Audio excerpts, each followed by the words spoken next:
Dosen Departemen Politik dan Pemerintahan Visipol UGM Arya Budi mengatakan bahwa PDI Perjuangan dan PKS berpeluang menjadi oposisi terhadap pemerintahan 2024 hingga 2029, namun kemungkinan kecil bisa bersatu. Iya, kalau mereka di luar pemerintahan itu sangat mungkin.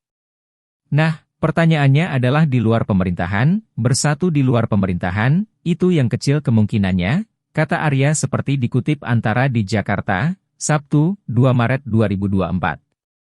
Ia melihat PDI Perjuangan dan PKS justru memiliki logika berjalan masing-masing demi terwujudnya checks and balances untuk membentuk suatu pemerintahan yang demokratis. Dengan adanya mekanisme checks and balances ini masing-masing lembaga negara dapat mengawasi dan mengimbangi kekuasaan lembaga lainnya. Hal ini sesuai dengan cita-cita reformasi dan konstitusi UUD 1945 demi terciptanya penyelenggaraan negara yang akuntabel dan jauh dari kesewenang-wenangan.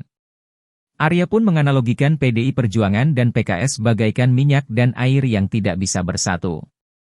Karena, secara jarak ideologi mereka terlalu jauh, itu bagaikan minyak dan air.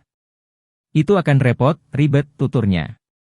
Oleh karena itu, menurutnya, hal yang paling mungkin bagi kedua partai ini berada di luar pemerintahan dengan berjalan sendiri-sendiri.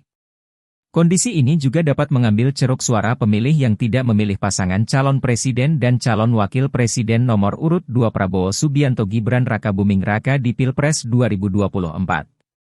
Yang paling mungkin adalah dua partai ini di luar pemerintahan, tapi mereka berjalan sendiri-sendiri. Tentu mereka akan tetap mengkritisi pemerintah dan mengambil ceruk untuk pemilih-pemilih yang tidak mendukung Prabowo Gibran, jelas Arya.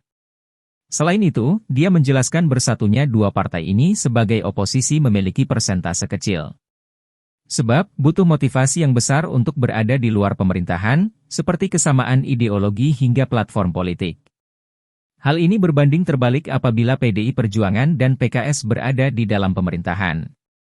Mereka dapat dengan mudah bersatu, walaupun memiliki jarak ideologi yang besar, katanya. Ia menyebutkan bersatunya dua partai itu didorong oleh adanya platform politik berupa kementerian, di mana masing-masing partai merasa menjadi bagian dari proses pengambilan kebijakan publik. PDI Perjuangan dan PKS itu sangat berjarak secara ideologi dan standing point politiknya, pungkasnya.